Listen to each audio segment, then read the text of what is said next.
Like maybe subdivide the half notes and make them quarters, or just type of improv. I think so anyway. Okay, so moving on, I'm gonna do Merrily We Roll Along. We roll along, and in this one, really, it's just making the notes speak and the phrase just happen. Okay.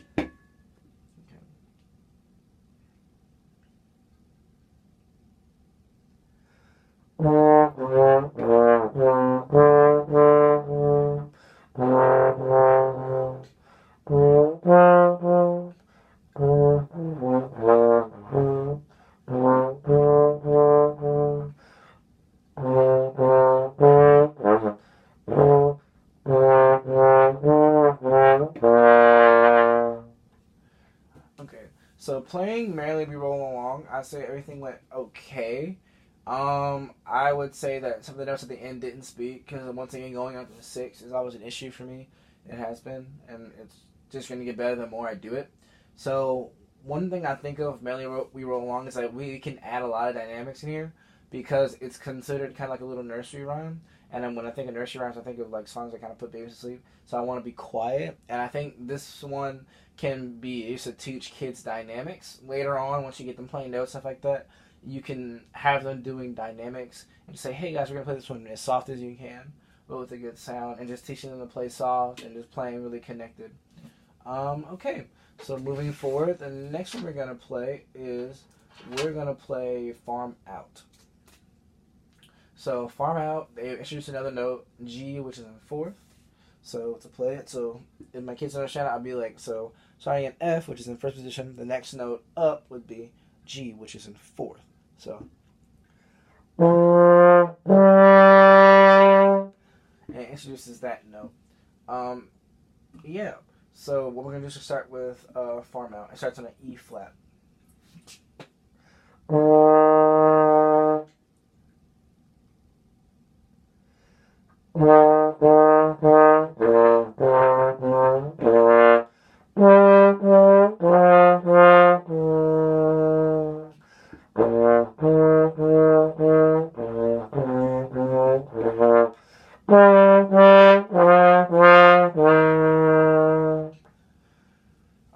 Okay, so one thing about Farm Out I don't like is that it doesn't end on count two. It ends on count three, and I guess it's teaching them ties and things. But I feel like they're still too young. Not too young, but they're still premature. They're still too premature as players to end on not the end of the bar, which would be 2/4.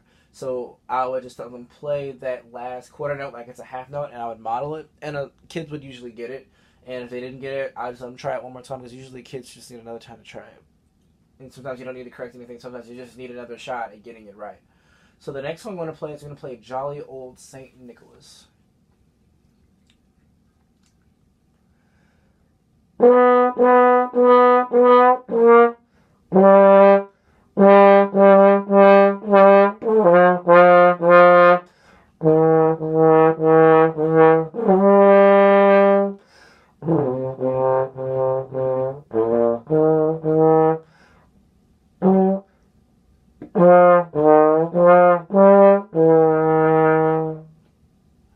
Alright, so with that one, I would say that I've tried to make the quarter notes move into the long note. So measure 3 going into measure 4. E flat, E flat, E flat, E flat, G, G, G, G, G, F, F, F, E flat, E flat, E flat, E flat, E flat, G, E flat, E flat, E flat, E flat, G. So right there, what you can do is you can really drive those E flats into the G because that's kind of the halfway point of the piece. And I think of this in 4-bar phrases. So that's kind of the end of the phrase, and it kind of adds a little bit more musicality to it. I want to say that's 5. 1, 2, 1. So I did Good King Wenceslas, Jonathan Nicholas, Farm Out. That's the one. Okay, so the next one we're going to do is we're going to do this piece, which is Jingle Bells for the full band arrangement. And I gotta say, it's hard. It's hard.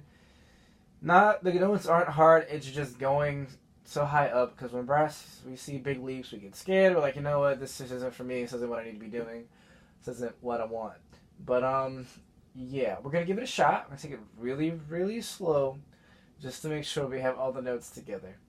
The challenging thing is this one is really just getting those interval drums because you have a B flat to a G, which is a sixth. So I would probably bring that to their attention at first, and we would just play B flat to G a couple of times. That way they weren't scared of it. The trumpet part is a lot easier than the trombone part, so I would generally just make sure my trombones were okay. Maybe take it line to line. Also, what I would do, since this is really the first time I've been like skipping lines and reading music, I would maybe point out, hey, this is the square with the five is measure five, and so on and so on, and like rehearsal marking and explain that to them too. Um, Also, we just take it really slow, and just to make sure they have everything they need to feel successful. Okay, so this is Jingle Bell's full band arrangement.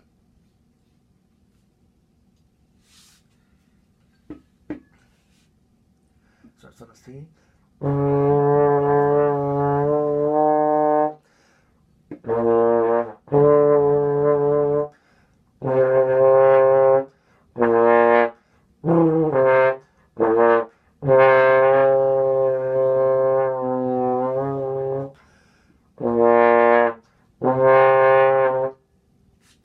One, two, three.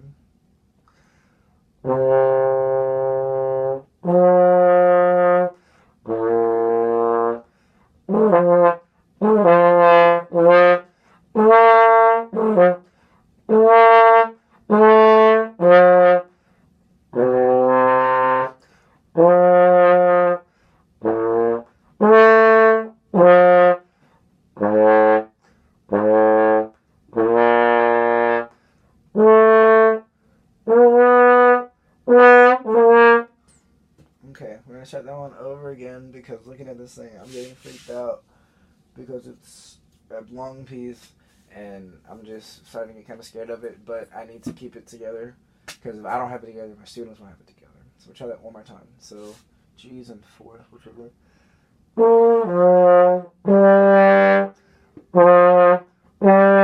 In the A, then there's in two.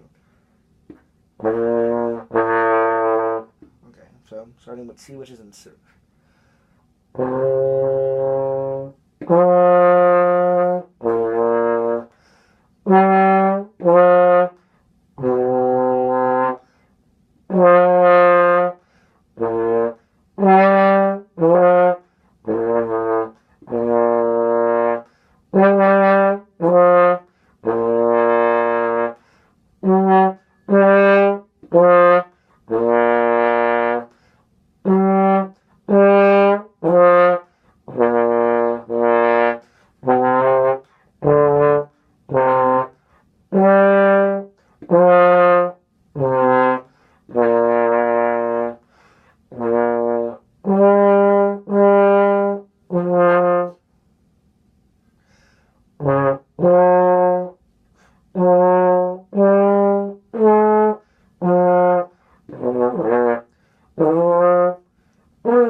Okay, if I had critique that one, I would say, yes, it was really slow, but I made sure I got all the pitches. Um, Even my ear has gotten a lot better at telling when things are right and when things are wrong. Um, as far as rhythm could have been a little bit more accurate with note accuracy because I do try to sometimes to make sure that I was on the right note. But I think I would personally rather my kids at this point, yes, have the right rhythm, but we need to make sure we have the right notes as well because they go hand in hand and they're just as important. And in the long run, I think kids need to know rhythms and need to know notes. But right now, I'm focused on them being able to read at this point and just reading notes. And just we can fix things later, but my kids need to be able to read. If I could take it, sometimes I got a double buzz around C and E flat. I wasn't sure what was going on there. I had like a slight double buzz there. So to fix that, I would separate my teeth more, drop my jaw, and really focus on it with my air, and really make sure my aperture is open and very precise in where I need it to be. Um, Overall, I wouldn't say it was bad. I think taking it slow was really good. It was really helpful to see it, because I mean, there's a lot of patterns in this that you can, being older, that I can say, okay, well, this is just this. This is fine. This is okay. Um, Musicality definitely could have been a lot better. Like I said, I was more concerned getting the right notes and putting them in the right spot and other things than that. So I put musicality in the back. As a teacher, I'm not really sure what I would prefer. I'm not sure at this point with them reading something big like this if I would harp on musicality right now. I personally feel like I'd probably harp on the right notes and right rhythms, making them read. And once we got comfortable with it, more comfortable with it, then we talk about musicality and other things like in that nature. So that's pretty much it for my seventh playing video. Yeah.